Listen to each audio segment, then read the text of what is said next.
Olá, pessoal. Eu sou Andréa Barros, sou jornalista. Eu te convido a acompanhar a partir de agora mais um episódio do Consulfiscast, sempre com temas importantes para você que quer aí descomplicar o entendimento sobre contabilidade. Vamos nessa? Bom, você já deve ter se perguntado por que tantas empresas fecham logo nos primeiros anos de funcionamento. Esse questionamento é muito comum, porque muitas das vezes os empreendedores ficam ali perdidos na hora de abrir a empresa, nesse momento de abertura da empresa, e também na hora de acompanhar os primeiros resultados do investimento. Então, assim, como entender esse fenômeno no empreendedorismo? Quais são os desafios desse empreendedor que está iniciando nessa atividade? Essa resposta e outras a gente vai ter aqui hoje com o especialista contábil, CEO da Consulfis Contabilidade Consultiva, Ricardo Santos, que vai falar para a gente sobre esse assunto. A gente vai bater um papo super legal sobre esse assunto e outros relacionados ao empreendedorismo. Tudo bem, Ricardo? Seja muito bem-vindo. Tudo bem, André? Muito obrigado. Vamos falar sobre esse assunto que atinge tanta gente, né? Bom, Ricardo, para começar a nossa conversa sobre o assunto, queria entender quais são as principais dificuldades da pessoa que quer começar a empreender. Né? Quais seriam essas dificuldades do empreendedor atualmente?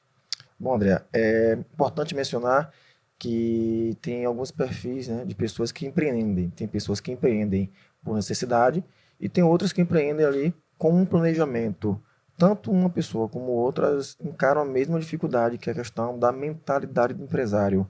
Tá? Então, aquela pessoa que planeja empreender, ela pode estar mitigando o risco, reduzindo os riscos de empreender.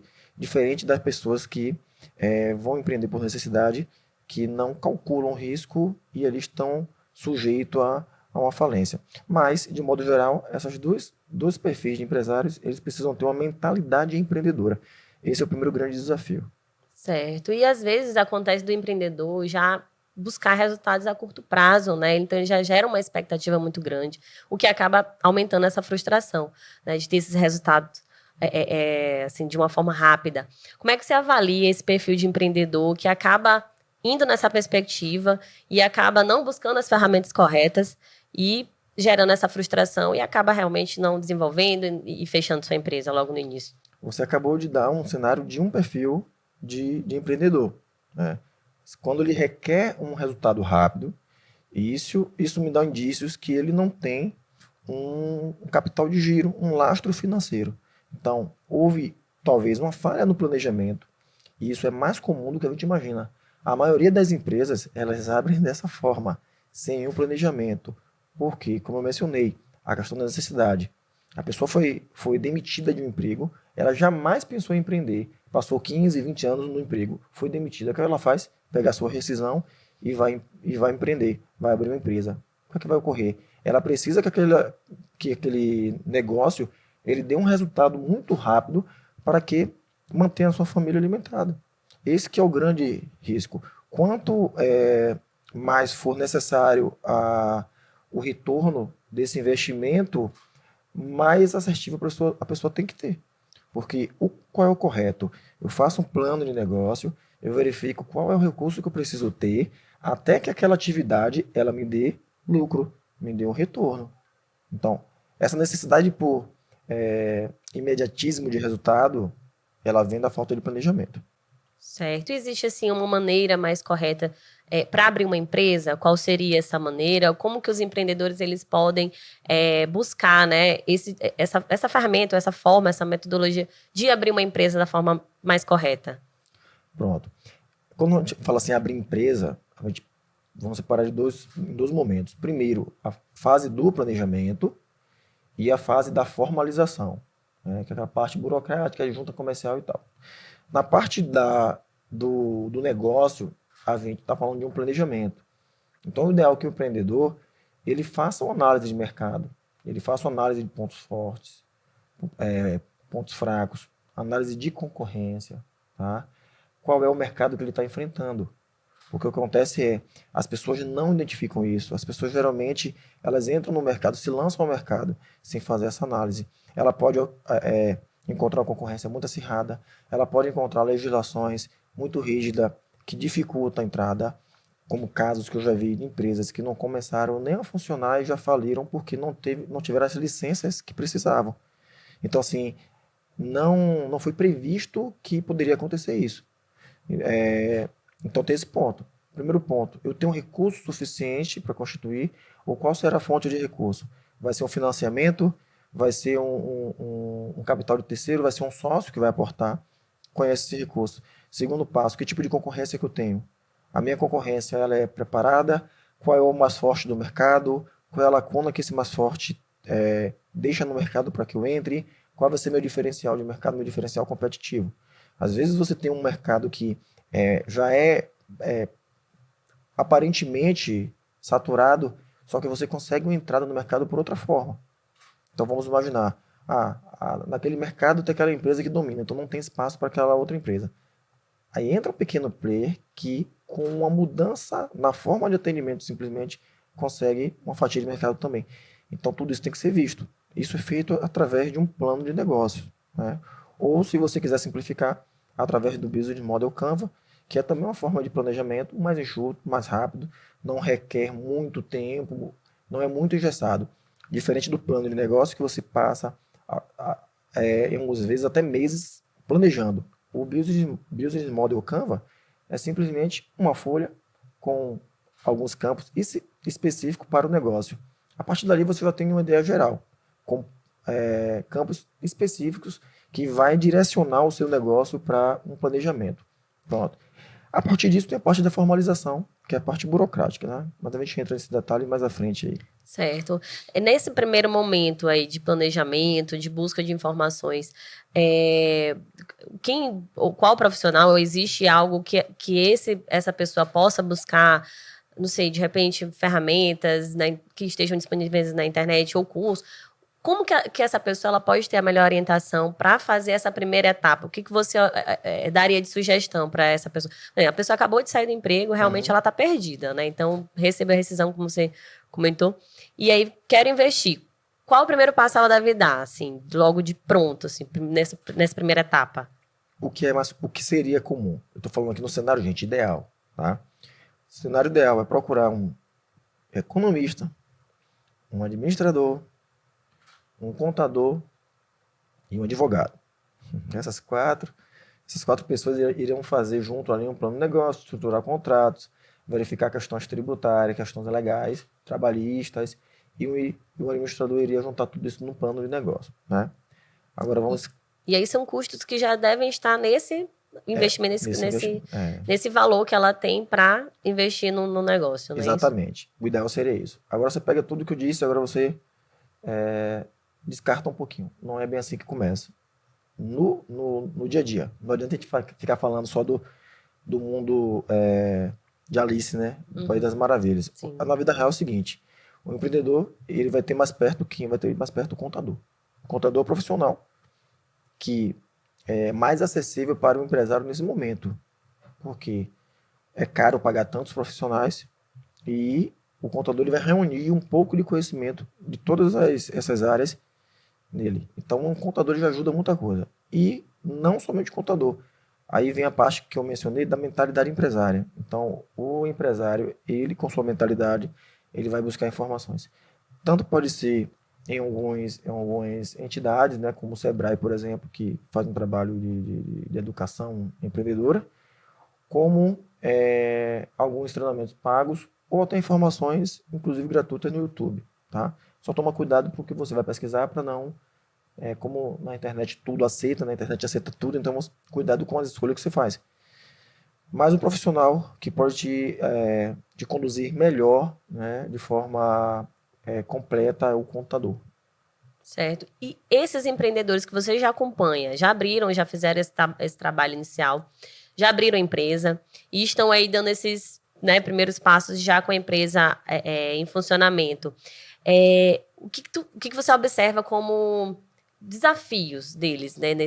Já fizeram toda a primeira etapa e agora já estão caminhando. Quais são esses desafios que você observa que eles estão tendo, as dificuldades que eles estão tendo, considerando o mercado em que estão atuando?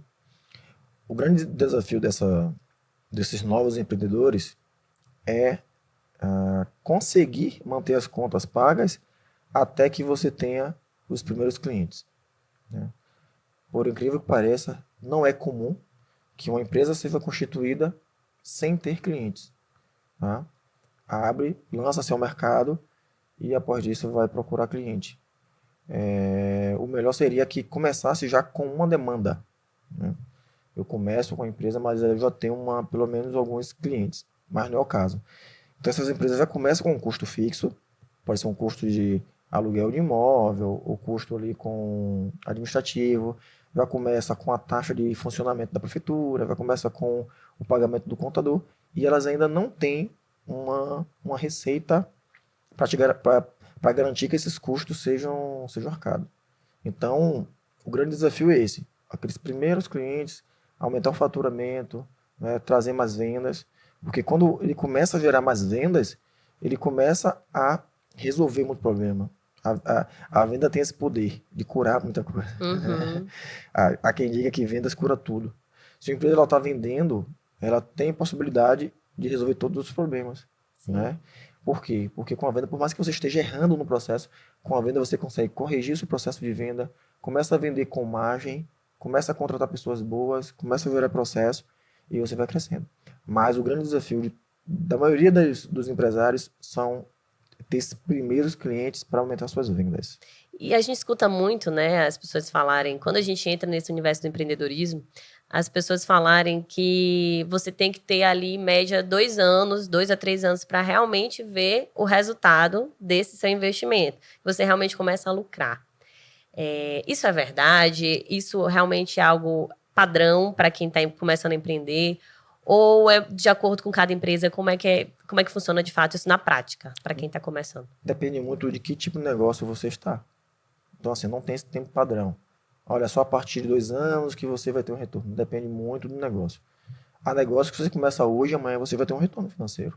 Porque o investimento é muito baixo. E há negócio que você vai passar 10 anos para ter retorno. Tá? E com investimento muito alto. Então, isso depende muito do investimento que você faz. Para não ficar no subjetivo, vamos dar aqui alguns exemplos. Vamos imaginar que você tem um conhecimento, você tem algo para ensinar para alguém.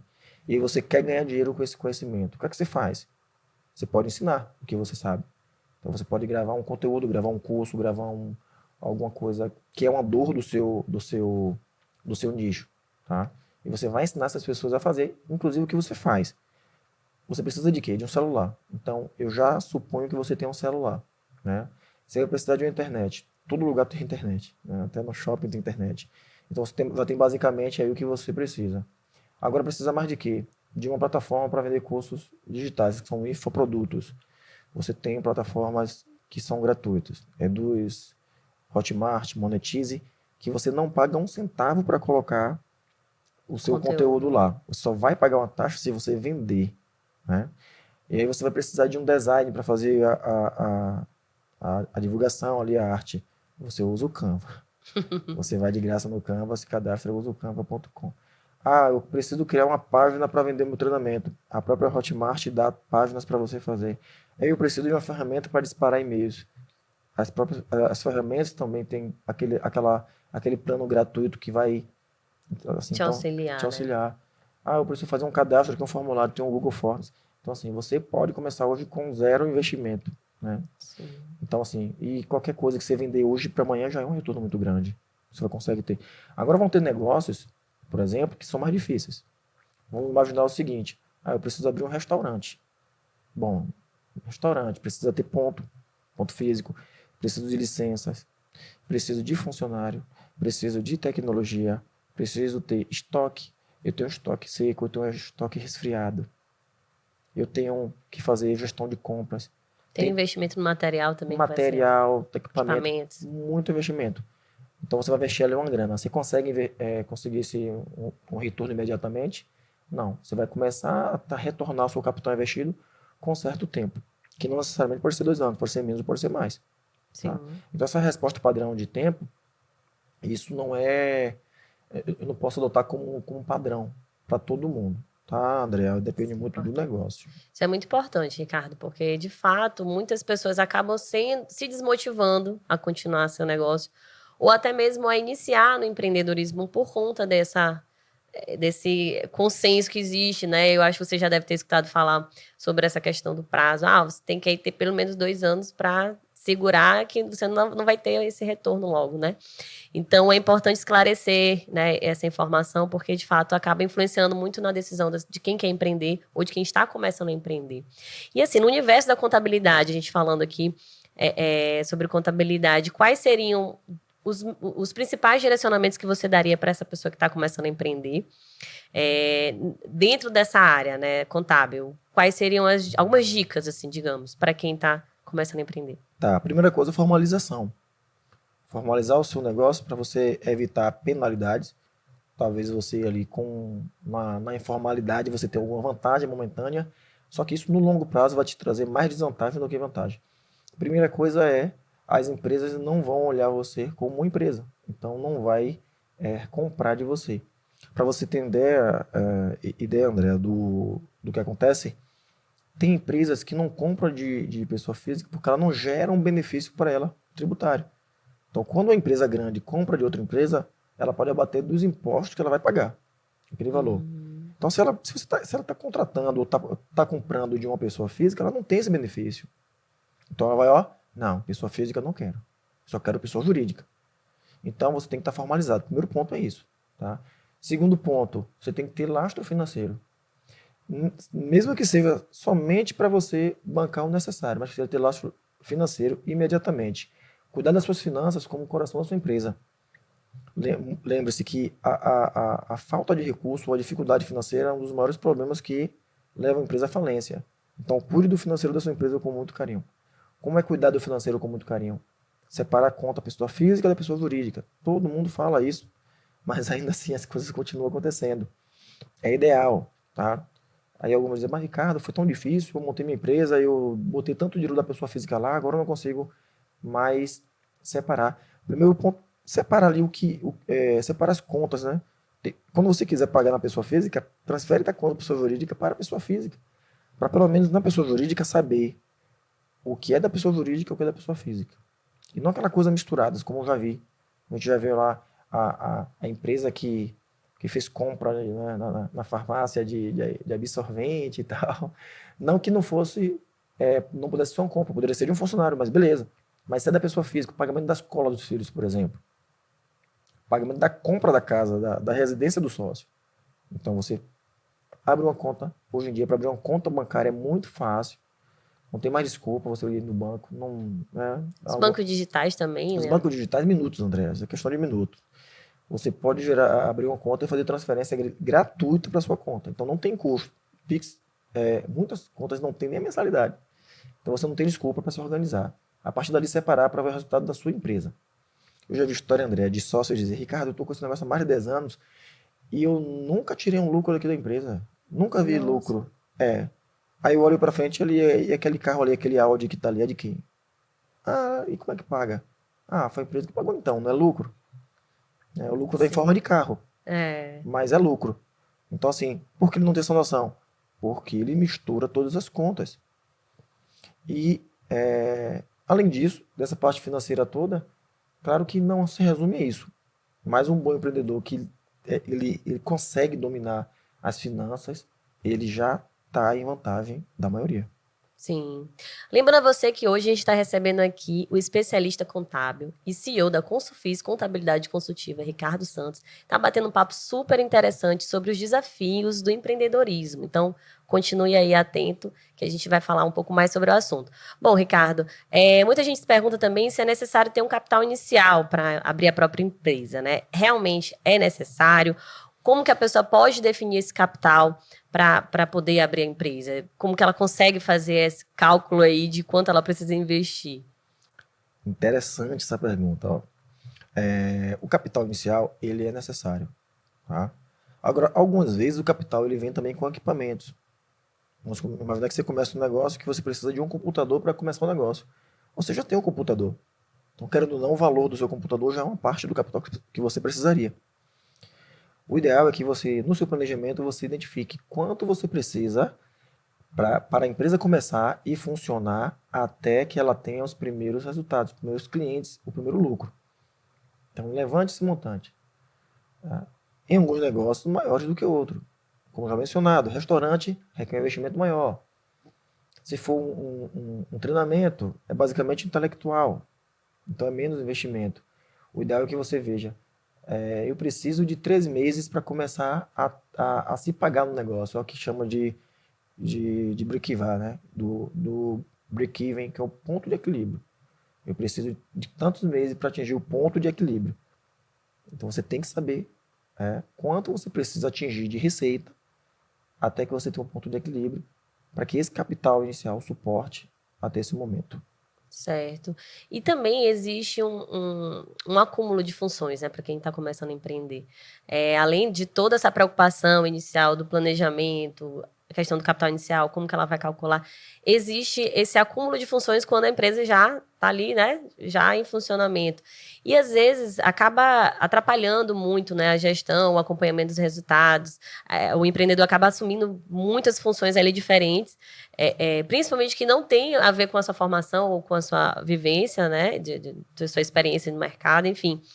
E aí, assim, eu te pergunto, como que os empreendedores que estão nessa situação, eles podem receber esse apoio, né, o apoio necessário para conduzir esse acúmulo de funções, lidar com essas variadas funções e, ao mesmo tempo, de fato, acompanhar o desenvolvimento da sua empresa, né? O que foi investido, os resultados, enfim. Como que ele pode receber esse apoio? É interessante, porque é o seguinte, quando ele começa a empreender, ele tem ali, ele não tem processo bem definido, ainda não tem equipe. Então, o empresário, ele está sobrecarregado ali nas funções, né? A primeira coisa que ele faz é delegar o mínimo possível, que isso é um grande erro. Ele precisa delegar as tarefas, principalmente as tarefas que não são estratégicas, que podem ser delegadas. Então, por exemplo, o que é mais comum? Quando alguém vai abrir uma oficina mecânica, por exemplo, André, abre uma oficina mecânica porque ele é um bom mecânico. Ele foi um bom mecânico no emprego, viveu mais de 20 anos dentro de oficina e ele agora vai abrir uma oficina mecânica. Só que ele não tem nenhum preparo para gestão, né, e nem para a parte tática do negócio. Então, o que ele tem que fazer? Delegar essa parte. Aí você vai contar com alguns profissionais de administração, de RH, com consultorias também, consultoria contábil, consultoria tributária, para estar te dando direcionamento. Identifique dentro dessas tarefas o que você pode delegar. Por exemplo, operar um caixa de uma loja é uma tarefa que você pode plenamente ser delegada. Você contratar uma pessoa, procurar uma empresa, fazer um processo de seleção adequado, né? Sem aquela coisa de, eu vou colocar aqui minha prima que está desempregada e tal, ou minha sogra. Não. Sem jeitinhos. A menos que a prima e a sogra, nada contra elas, sejam uma pessoa adequada para isso. Tenham competência necessária para assumir aquela Exatamente. função. E aí entra Exatamente. também outra questão, né, Ricardo? Essa questão da família no Uhum. negócio. Que é Que muito comum. é muito comum e o empreendedor acaba tendo, na verdade, ele acha que vai ter um apoio e acaba tendo, né, um Tendo problema. Como que Exatamente. é isso, assim, a gente falando mais sobre essa questão familiar nos negócios, né, de quem tá começando a empreender? Começa com família porque geralmente não tem aquela obrigação de pagar tão rígida. Ou começa com a família porque vai aceitar que não tem a formalidade de contratação, alguma coisa assim. Geralmente começa com a família assim. Ou então são sócios do negócio, né? O marido e a mulher, por exemplo, estão ali começando e começam a ser sócios do negócio. Mas o que acontece? Essas pessoas nem sempre vão ter a competência para estar naquele cargo, naquela função. Talvez se estivesse no mercado de trabalho, elas não ocupariam um cargo de gerência, de gestão que ocupa na sua empresa. Então, se ela não é competente, o que deve ser feito? Essa pessoa deve ser retirada do cargo. Tá? Infelizmente, eu sei que é duro falar isso. Existe até um princípio na gestão de recursos humanos, é que não contrate quem você não pode demitir. Sim, verdade. Então, imagina você demitindo sua esposa do cargo. Que situação. Que situação, né? Ou então você tem lá um negócio que seu irmão é seu sócio. Você ama seu irmão de coração, mas, cara, ele não tem competência para ser seu sócio, né? Ou talvez você não tenha competência no negócio e seu sócio tem. Acontece também. Então, coloque pessoas boas no lugar. As pessoas boas geralmente custa um pouco mais caro, só que são as melhores. Elas que vão te dar tranquilidade, tá? Para você delegar as atividades ali e a partir dali você apenas gerenciar, e você tem que ser o visionário do negócio. O empreendedor, André, quando ele pensa um negócio, ele tem geralmente um sonho, ele tem uma visão ali de futuro. Ele idealiza, ele pensa assim, olha, como a minha empresa vai estar daqui a alguns anos? Geralmente é assim. Então, é você que sabe onde sua empresa tem que chegar. Essa parte do sonho, da visão, né? Eu falo sonho para vocês sintonizar mais aqui. Mas a parte da visão, ela tem que ser do empreendedor. Não necessariamente o dono da empresa tem que ser um CEO da empresa, tem que ser o gestor. Mas ele pode ser apenas o visionário, aquele cara da ideia brilhante. Sim. A gente percebe muitas pessoas brilhantes nas ideias. Às vezes não é um péssimo gestor, mas tem ideias brilhantes. E por não saber colocar as peças no lugar certo, o que acontece? Acaba levando a empresa à falência. Sim. É uma pena, né? Não, eu mesma já acompanhei assim, alguns casos de negócios assim, incríveis que estavam dando super certo. Todo mundo ficou assim, sem entender por que fechou, né? Mas, gente, esse lugar é sempre muito cheio, sempre muito. Mas era exatamente isso. A ideia da pessoa empresária, né? Do empreendedor, era incrível, agregava muito. Ele tinha Exato. muitas ideias interessantes. Uhum. Mas na hora da gestão, na hora do financeiro ali, Isso. sempre pegava e acabou que fechou a empresa. A gente acaba acompanhando esses casos. É uma pena, realmente. É, Porque quem perde, não só o empreendedor, mas a sociedade também perde. É um espaço a menos que se fecha, são empregos, né, que são ali deixados de estarem sendo ofertados na sociedade, pessoas que acabam sendo demitidas, né? quando uma empresa quebra, uma família quebra. Pelo menos Sim, a família do dono quebra. Pelo menos. sim, sim. Vamos imaginar uma empresa que tem 10 funcionários. Tem 10, você está sustentando ali 10 famílias. Você está talvez levando o aluguel que aquela pessoa paga o tempo todo, a refeição, a compra que ela faz no bairro que ela mora, tá? Movimentando a economia. O espetinho, a cervejinha do fim de semana que ele compra, que ele se diverte, o presente do filho, a escola do filho. Então, assim, a empresa ela tem um impacto social muito grande. A gente tem que parar de pensar como no Brasil o pessoal acha que empresário é o demônio. Não é, gente. Pelo contrário, o empresário, o empreendedor é quem sustenta esse país. Desde o pequeno empresário, aquele cara que toca com banquinha ali, desde o grande empresário, os bilionários, são todos muito importantes. Então, uma empresa, ela tem um papel social muito forte, porque ela garante o sustento de famílias e ela alimenta um sonho. Os funcionários ajudam a construir o sonho do dono e o dono também ajuda a construir o sonho dos funcionários. Tá? Se os políticos eles fossem um pouco mais preparados, eles pensariam mais em gerar economia através do empreendedorismo e não pelo assistencialismo barato, de dar dinheiro sem critério para as pessoas, causando uma total dependência. Né? Imagina que cada pessoa hoje que precisa de um recurso do governo, se ela daqui a alguns anos fosse um empreendedor, cada uma pessoa admitindo outra. Né? Olha a geração de É empregos. isso. Não precisa nem criar uma mega empresa. Cada pessoa que saiu de uma condição, né, de necessidade e se torna um pequeno empreendedor e contrata uma pessoa apenas.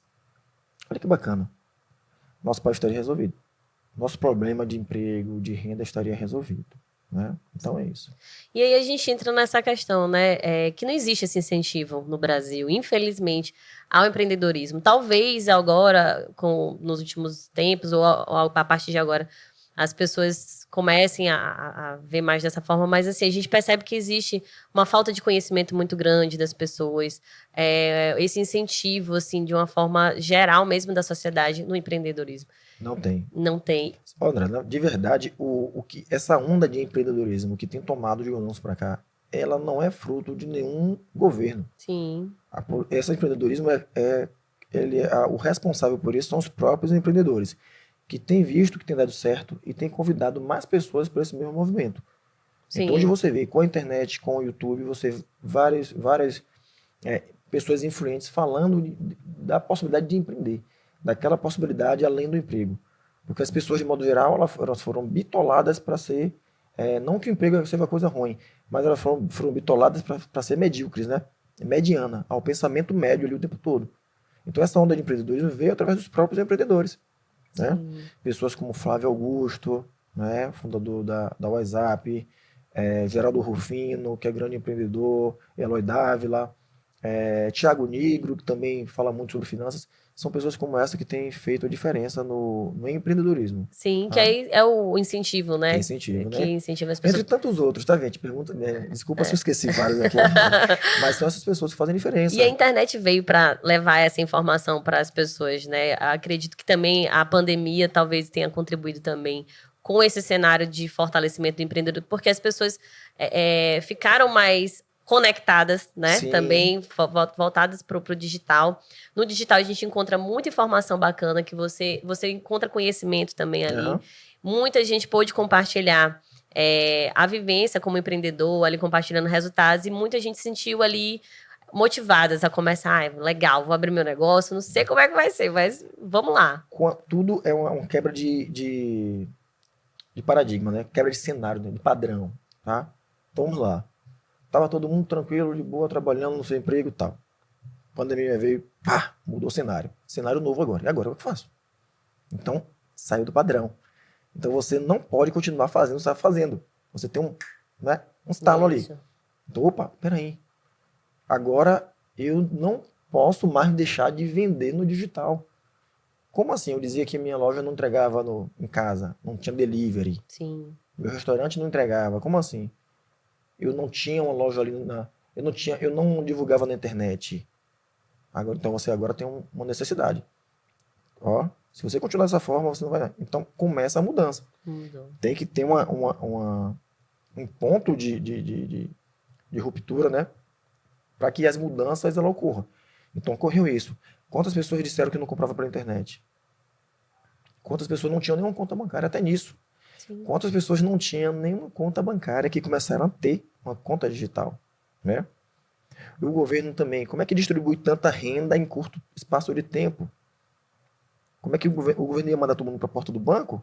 Como é que digitaliza rápido para entregar esse dinheiro a todo mundo, benefício a todo mundo? Sim. Né? Então, todo mundo, tanto o privado quanto o público, tiveram que se mobilizar. Né? E hoje eu vejo empresas que não conseguiram se adaptar, né? E faliram, quebraram, Sim. e empresas também que não tinha essa habilidade do digital e hoje tem. E diz assim, ó, Ricardo, a melhor coisa para mim hoje é digital. Né? Inclusive, algumas fecharam a porta, só entrega delivery. Não tem salão. A pizzaria que não tem mais salão para você ir lá comer uma pizza. Não, agora que é só entrega. Sim. E Né? o cenário do home office também ganhou força, Ganha. que contribui também muito com as empresas, né? Porque acaba que deixa de ter um gasto, um custo ali mensal, sei lá, seja com aluguel, energia, né? Com espaços físicos, e ele consegue atender também, né? Com os profissionais em home office, consegue ter essa dinâmica, né? Que facilita também para o empresário, né? Facilita. Você pode reduzir custos com o espaço físico. Não é barato ter um espaço físico. Sim, Você pode trazer uma satisfação para o seu funcionário. Quantos funcionários gostariam de pegar o filho na escola e não podiam porque estava preso no emprego? sim, Hoje já tem essa possibilidade. Mais flexibilidade na jornada. O emprego agora também ficou mais voltado para o resultado e não para o tempo que se trabalha. Alguns funcionários passavam o dia no trabalho. Isso não garante produtividade. isso, Né? Produtividade é entrega. Então o que acontece? Agora eu estou em casa, mas consigo produzir. Eu tenho mais ferramentas de mensuração de produtividade também. Né? Eu tenho como mensurar se o funcionário está produzindo o necessário. Tá? Eu reduzo com custo de energia, com locação, né? Enfim, com materiais de uso e consumo. isso. Agora vamos lembrar que nem todo negócio tem essa possibilidade. Uhum. Né? Eu não sou adepto totalmente do home office. Eu sou adepto do híbrido. É você ter um local de trabalho para você voltar o seu pensamento para o local de trabalho, porém com a flexibilidade de você trabalhar em casa quando você quiser, né? Desde que você não foque no horário, assim, na produtividade. O que é que eu vou entregar? Ó, vou trabalhar em casa tal dia e vou entregar isso aqui. Pronto. Aí eu parto desse princípio, né? Porque algumas empresas, André, já percebeu que o home office também trouxe alguns prejuízos de produtividade. Nem todo mundo está preparado para um home office. Nem todo funcionário está preparado. Muitos não conseguem, porque não conseguem mesmo que tentam, não conseguem. Outros dão um jeito de mudar de foco. Então, vai resolver um negócio pessoal. Eu tive aquela história de cliente que já encontrou o funcionário dele na rua, no horário do trabalho. Mas, poxa, você não tinha que estar em casa? Sim. Então, assim, e aí fica aquela coisa, né? Não existe certo nem errado, mas o que é que funciona para sua empresa? Pensa nisso. Pronto, eu acredito que essa seja a principal pergunta que o empreendedor deve fazer, né? O empresário nesse contexto. E falando ainda sobre esse ecossistema empreendedor, né? De força, de ganhar força ao longo dos anos, de como os empresários, empreendedores vêm trabalhando em rede, né? Para poder se fortalecer.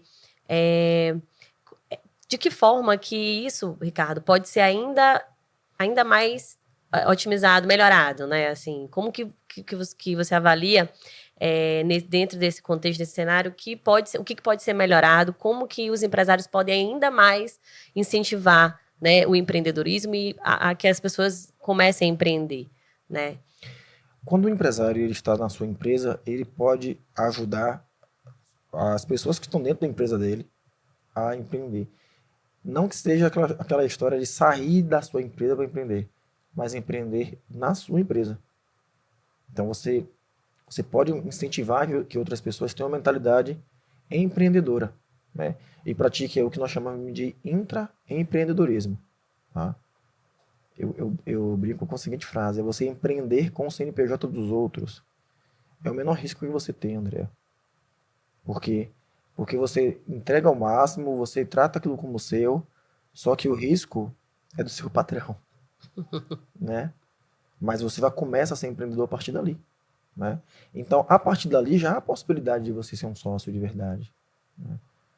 Olha quantas empresas precisam de pessoas engajadas e comprometidas, tá? Eu trabalhei uma vez numa empresa de contabilidade, no escritório, lá para 2010 mais ou menos. Eu tinha vindo de uma empresa menor e quando eu cheguei lá, eu olhei um departamento, tinha 12 pessoas mais ou menos. E aí eu perguntei assim, mas quem é meu coordenador? Aí o cara me respondeu, não tem. Falei, como assim? Mas quando tiver algum problema e tal, não, você vai lá e fala com o dono da empresa lá em cima. A empresa tinha uns 35 a 40 funcionários. Eu, sério, ele é? Aí eu pensei logo, isso aqui é um bom lugar para crescer. Porque eu via que tinha problema. E precisava de uma pessoa para ser o dono desses problemas, né? Todo mundo que resolve problema, ele é bem sucedido.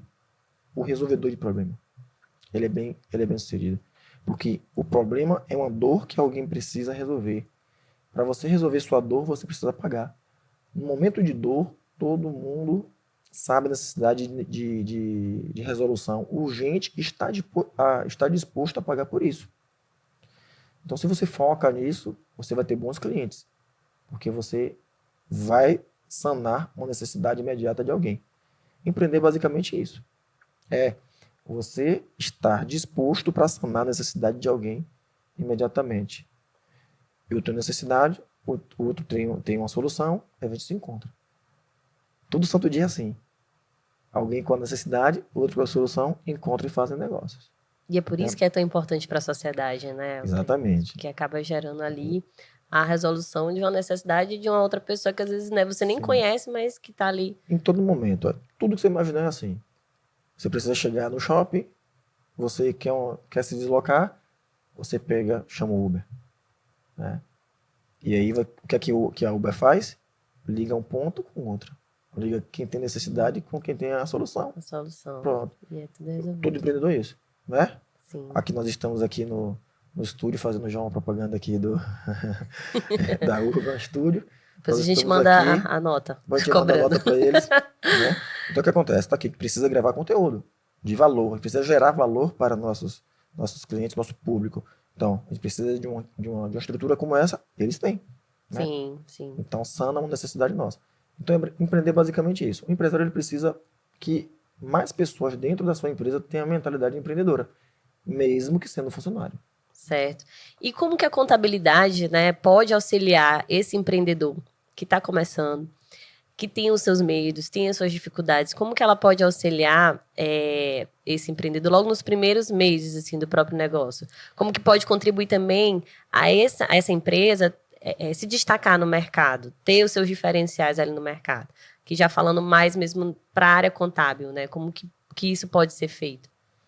Andréa, uma coisa equivocada que muita gente pensa é que contador só cuida de impostos, né? Todo encontro que a gente tem aqui eu menciono isso. Definitivamente, empresário, você que está me ouvindo agora, pensa o seguinte, contador não cuida só de impostos, tá? Eu recebo muitas ligações de clientes meus e na maioria das vezes não é problema nenhum, entre aspas, da contabilidade. É um problema de gestão de pessoas, é um problema da área financeira, é um problema de logística, é um problema de jurídico, tá? Então, o contador, ele acaba sendo o mentor do empresário, tá? Essa mensalidade que você paga para o contador, talvez ele esteja não recebendo tudo que você pode receber, não por culpa do contador. Você tem que exigir seu direito de cliente, como cliente. Então, seu contador ele pode fazer muito mais do que você, do que talvez esteja fazendo hoje, tá? Então, o que acontece? Eu recebo ligação de empreendedor, ele quer simplesmente tirar algumas dúvidas. Ele quer simplesmente desabafar com alguém e ter certeza que o que ele está pensando tem um fundamento jurídico, um fundamento contábil, e você dá aquela solução para ele. Mas, de verdade, ele talvez até já sabe o que fazer. Tá? Mas a insegurança... A insegurança, a outra visão que ele precisa, tá? Se o contador ele não consegue fazer isso para o seu cliente, ele não está sendo consultivo. Ele está sendo um mero intermediário do governo. Tá? O contador ele precisa trazer a segurança contábil para o empresário, trazer a economia, tanto tributária, quanto de processos, quanto de gestão, tá? E dar um direcionamento para a empresa. A empresa ela precisa ter lucros.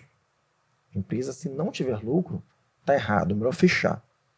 Uma empresa que paga mais impostos do que o sócio ganha de lucro, está errado, né? Então, pagar impostos devidamente e ter o lucro também, tá? Então, o contador ele pode ajudar de várias formas. Uma formação de preço, o contador pode ajudar.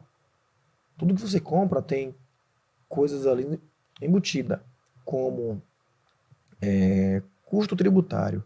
Comprar de São Paulo ou comprar de Pernambuco tem implicações tributárias e o contador tem que saber disso. E se o empresário não sabe disso, ele vai comprar, ele vai vender, isso vai chegar para o contador no final. O ideal é que você tenha esse diálogo com o contador. Tá? Não esqueça que no Brasil, muita coisa que se faz tem reflexo tributário, quase tudo que se faz. Vai acontecer o caso de cliente meu. A gente tem um hábito de nosso cliente ele ser orientado antes de mandar um orçamento. Então, como funciona? Lá na Consufis, a gente tem muitos clientes construtora da área de construção civil, né? E o que é normal nessa área faz o orçamento, manda o orçamento para o cliente, é aprovado e depois emite uma nota. E qual é a nossa recomendação? Olha, manda para a gente primeiro o seu orçamento, que a gente te ajuda a formar o orçamento, porque ali tem custo de pessoal e ali também tem custo tributário. Então, nosso cliente manda para a gente faz essa análise, coloca tudo direitinho, ele bota o preço dele bonitinho, sem erro de prejuízo. Teve um cliente nosso que acabou não fazendo isso. E ele teve uma surpresa, porque o cliente dele teve que fazer uma retenção, teve que reter um valor do pagamento de 11%. Então, era nota fiscal de mais ou menos 100 mil, teve 11 mil reais subtraído ali. E ele falou, Ricardo, eu não sabia disso. Eu falei, caramba, você não começou com a gente, mudou o perfil desse seu cliente. Então, olha, 11 mil reais a menos de uma proposta de 100 mil. Ele não estava prevendo isso. Então, são diversas situações, empresário. Você deve ter esse diálogo com o seu contador. Tá? Pergunte. Claro, pesquise bastante, aprenda, mas não deixe de perguntar para ter o esclarecimento devido. E ainda existem muitas dúvidas, né, sobre taxas, as obrigações legais de quem está empreendendo. Fala para a gente um pouco sobre como funciona essa atividade, essa etapa, né, das taxas, dessas obrigações legais, assim. Quando formaliza um negócio, existem taxas que imediatamente são cobradas. Isso até é um absurdo falar. Mas, por exemplo, em todos os municípios, basta você fazer o CNPJ, você já tem uma taxa que é a chamada taxa de funcionamento, ou fiscalização e funcionamento, geralmente é chamada assim. Alguns municípios até isentam as micro e pequenas empresas. Esses municípios é bacana trabalhar nesse município. Mas tem outros que não. Então a empresa já nasce com essa dívida com taxa. Tá? E além dessas taxas, tem os tributos, né, que são os impostos. Esse só vai ter se tiver uma receita, se tiver um ganho, se tiver venda ou prestação de serviços. Os impostos, ele não ocorre se você não tiver ganho, tá? Mas a taxa sim vai existir, mesmo sem ter ganho. Os impostos, eles estão classificados dentro de regime tributário. Então você tem aí 3 regimes que podem ser escolhidos depois que você abre a sua empresa. Então você fez a abertura da empresa, logo em seguida o seu contador junto com você, né? Os dois vão escolher o regime tributário. Aí vocês vão escolher entre lucro real, lucro presumido ou simples nacional. Tá? O simples nacional é o regime tributário que mais é feita opção no Brasil. Tá? Que é uma sistemática que é diferenciada para micro e pequenas empresas. Mas nem sempre é o melhor. O que acontece é que muita gente acha que o simples nacional, por levar o nome de sistema tributário diferenciado e favorecido, né, venderam que o Simples Nacional é o melhor regime tributário para as empresas. E na verdade não é. O que existe é que muitos empresários têm receio de trabalhar com o lucro real, que no meu ponto de vista é o regime tributário mais justo que existe, porque você vai pagar apenas pelo lucro efetivo, diferente do Simples Nacional. Como é que uma empresa vai pagar impostos de uma coisa que ela não teve lucro? É o que acontece no lucro, no Simples Nacional é possível acontecer, e no lucro presumido também é possível acontecer. Só que nem sempre o lucro real é melhor.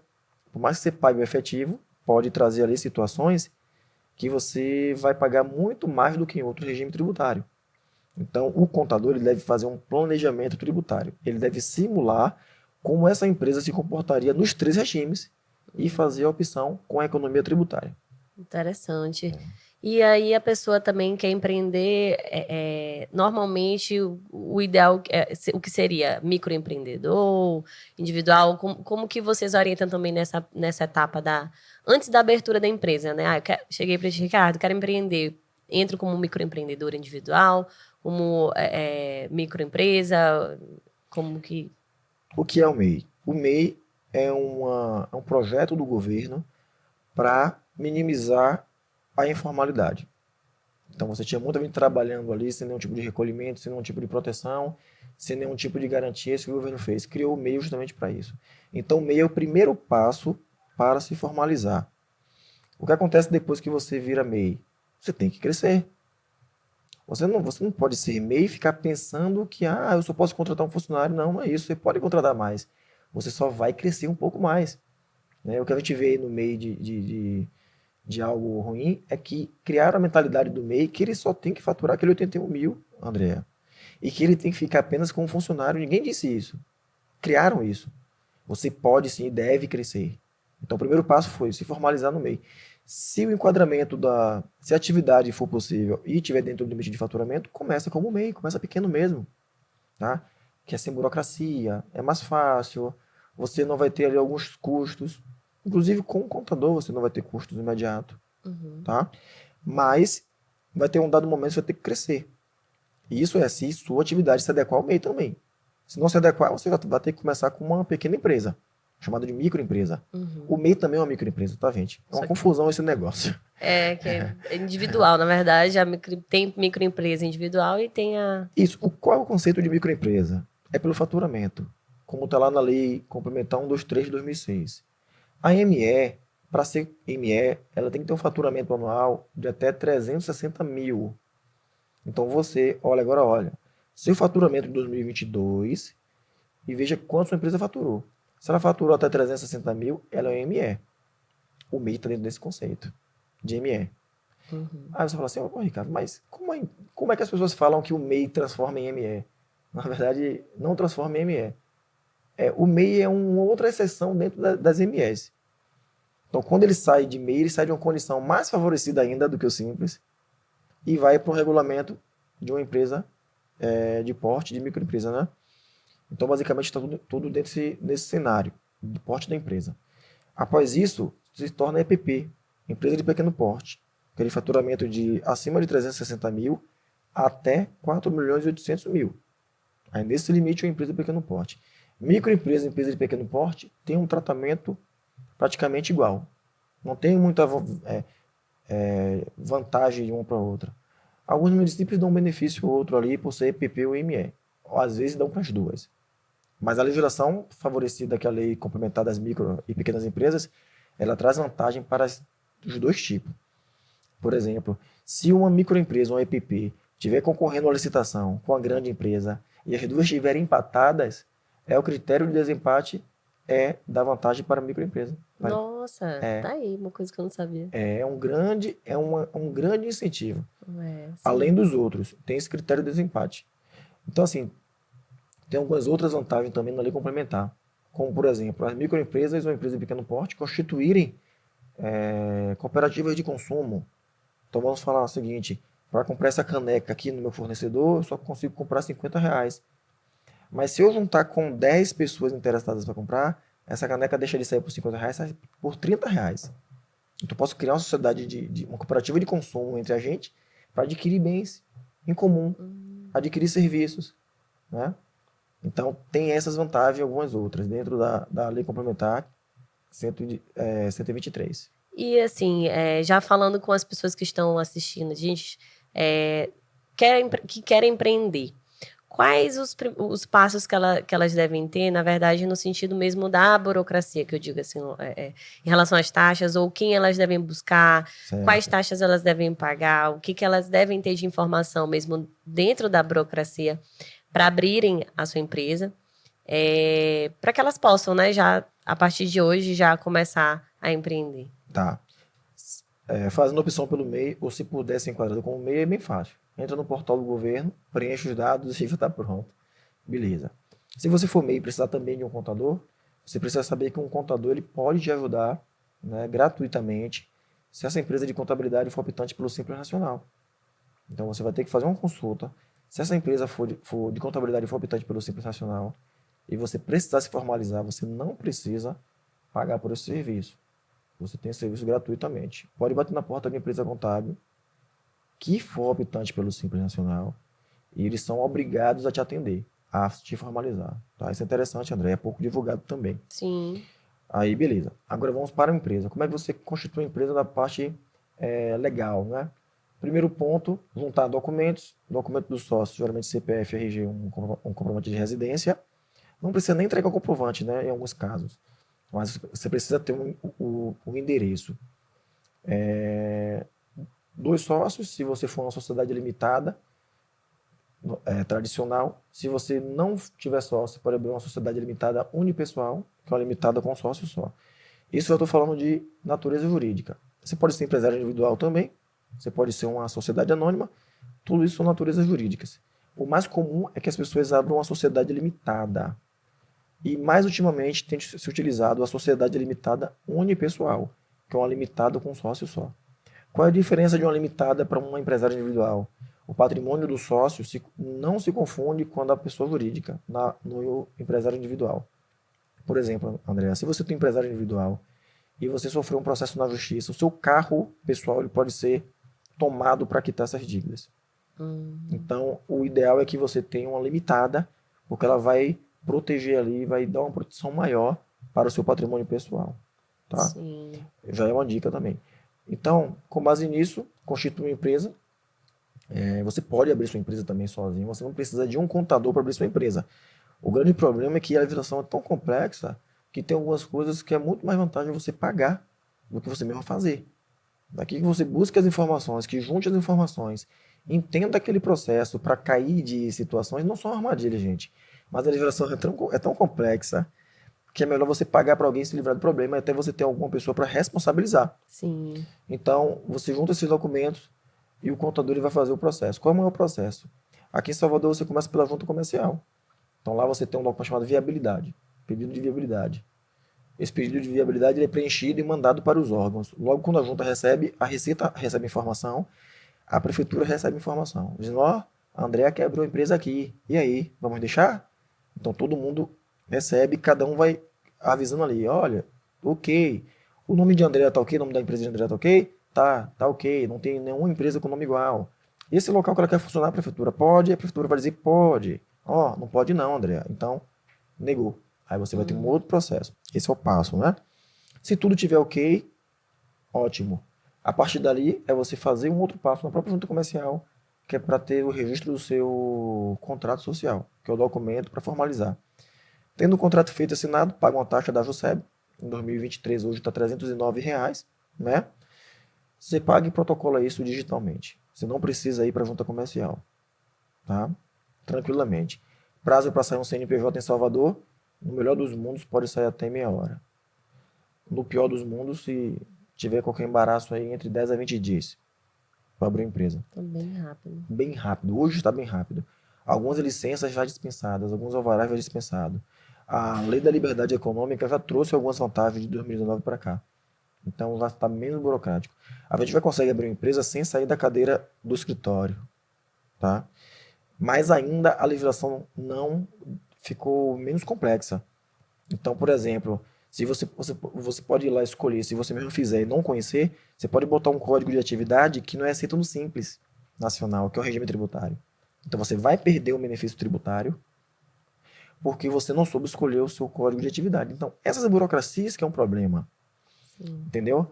Ah, você escolheu uma atividade que te enquadrou numa TFF, que é uma fortuna. Então você já vai começar endividado. Nossa Senhora. Tem essa situação. Então, assim, não é o processo de formalizar a empresa que é difícil, é a legislação que é complexa, que vai precisar. É muito mais barato você pagar um contador para abrir empresa do que. Eu digo contador, pessoal, mas pode ser uma pessoa que saiba abrir empresa, tá? Não é uma atribuição somente do contador abrir empresa. O contador pegou essa atribuição aí, mas não é só ele que pode abrir empresa, tá? É para ser bem justo com vocês. Então você pode contratar um profissional para abrir sua empresa. É muito mais barato que você se livre de problemas. Porque se você cometer esse erro, eu já vi empresas constituídas hoje, teve que fechar amanhã. E mesmo assim já tinha débito. Nossa. Por erro. Falta de conhecimento. Falta de conhecimento. No caso, Ricardo, acontece também muito, por exemplo, no caso do MEI, tem as atividades lá, né, que você precisa se enquadrar. Quando o empreendedor ele não se encaixa em nenhuma daquelas, e mesmo assim ele quer abrir empresa, mas também não tem a previsão ou nem a ideia de quanto ele vai ter de faturamento para ele se enquadrar já na microempresa, no caso, né, pequena empresa. Existe um problema muito grande caso ele se cadastre, coloque lá em uma das atividades, alguma atividade semelhante, mas que não seja de fato a que ele desenvolve. E como que é feita se existe fiscalização, se existe punição, no caso de identificação desse tipo de casos, nesses casos assim, em que ele se cadastrou como uma atividade e está desenvolvendo outra similar, mas não é... Existe. Como que funciona? Existe risco. Ele não deve fazer isso. O MEI que está me vendo aqui agora, você não deve colocar uma atividade que você não pratica. Tá? Você está desvirtuando a finalidade, o objetivo do negócio. Então isso tem punição. Qual é a punição? Você vai ser obrigado a adequar o seu negócio ao que você está fazendo. Né? Em alguns casos, isso até retroativamente. Então imagina que você está fazendo isso há 3 anos. O fisco ele pode dizer, você vai ter que voltar aos 3 anos e você vai recolher todos os impostos de 3 anos como se fosse desse negócio. Pode ser muito caro. Nossa. Existe fiscalização? Sim, existe fiscalização. E você pode ser autuado, sim, porque está praticando uma atividade que não está autorizada a funcionar. Não é que é uma atividade ilegal, né? Sua atividade é legal, porém não está formalizada naquele negócio. Então, o ideal é que, se você não se enquadra no MEI, não coloque atividade divergente. Só coloque atividade permitida. Certo. Bom, muito bom o nosso papo hoje sobre empreendedorismo, Ricardo. Deu para esclarecer muitas dúvidas, tenho certeza que você que está acompanhando aí conseguiu esclarecer muitas dúvidas sobre empreendedorismo. Você que quer empreender, ou já começou a empreender, está ali no começo, ainda com muitas inseguranças, eu tenho certeza que o papo de hoje foi bem esclarecedor. Para encerrar nossa entrevista, eu tenho certeza que ajudou muita gente que está assistindo. Eu queria que você deixasse uma mensagem, né, para essas pessoas que estão querendo empreender ou que acabaram de empreender, estão começando, né? Já abriram a empresa, mas ainda estão ali meio perdidas e tudo mais. Que mensagem você passaria, você deixaria para essas pessoas que estão assistindo a gente e estão com essas inseguranças aí? Bom, André, eu sou apaixonado pelo empreendedorismo. Eu sou um entusiasta. Se eu pudesse, todo mundo seria empreendedor, tá? E assim, empreender... Eu tenho uma frase lá do começo da Consufis, eu já usava essa frase. Hoje até menos. Que empreender é acreditar que sonhos são possibilidades, né? É justamente isso. Empreender não é algo tão assim fácil como algumas pessoas vendem na internet. É algo difícil, tá? Só que é possível. Muita gente já empreendeu com tanta dificuldade que tem no Brasil, de legislação complexa, concorrência desleal, um monte de coisa, mas ainda assim tiveram sucesso. Então você deve primeiramente lembrar o porquê te motivou a empreender, qual foi a visão de futuro que você teve e corra atrás desses objetivos, tá? Não delegue sua empresa para terceiros que não conhecem o propósito da sua empresa. Seja um verdadeiro dono da sua empresa sem ter que achar que você deve fazer tudo, né? Sem delegar, não é isso. Ser dono da empresa não é você fazer tudo. Você precisa ter do lado pessoas competentes para estar cuidando do seu negócio, assim como você cuidaria, tá? E lembre-se de uma coisa, o seu negócio ele vai impactar várias gerações depois de você. Seus filhos, seus netos, talvez até bisnetos, colham frutos positivos ou negativos das suas ações hoje. Então essa mensagem eu deixo para você. Muito bem, muito obrigada, Ricardo, pela presença aqui no ConsulFisCast, no episódio de hoje. A gente agradece pelo conteúdo, pelo conhecimento, as dúvidas que foram esclarecidas foram, assim, de extrema importância. E, gente, para quem quiser saber mais sobre esse e outros assuntos, né, esclarecer outras dúvidas também sobre empreendedorismo, pode entrar em contato com o Ricardo. Só acessar o consulfis.com.br, que é o site oficial do Consulfis Contabilidade Consultiva, ou acessar os perfis da Consulfis, a Contabilidade Consultiva, nas redes sociais. No Instagram é @Consulfis, no Facebook e LinkedIn é só buscar por Consulfis Contabilidade Consultiva, não é isso, Ricardo? É isso mesmo. E lembre-se, contabilidade faz bem. É isso aí. Então, fiquem à vontade para conhecer um pouco mais sobre o trabalho da Consulfis, explorar mais ali os conteúdos do site, das redes sociais. Tem muito conteúdo interessante para vocês aí que estão empreendendo também, que estão com essas inseguranças, dúvidas, e lá vocês vão encontrar muita informação bacana. Muito obrigada, Ricardo. Bom, eu deixo aqui meu abraço a você que nos acompanhou no episódio de hoje e até a próxima. Valeu, pessoal. Pronto, doutor.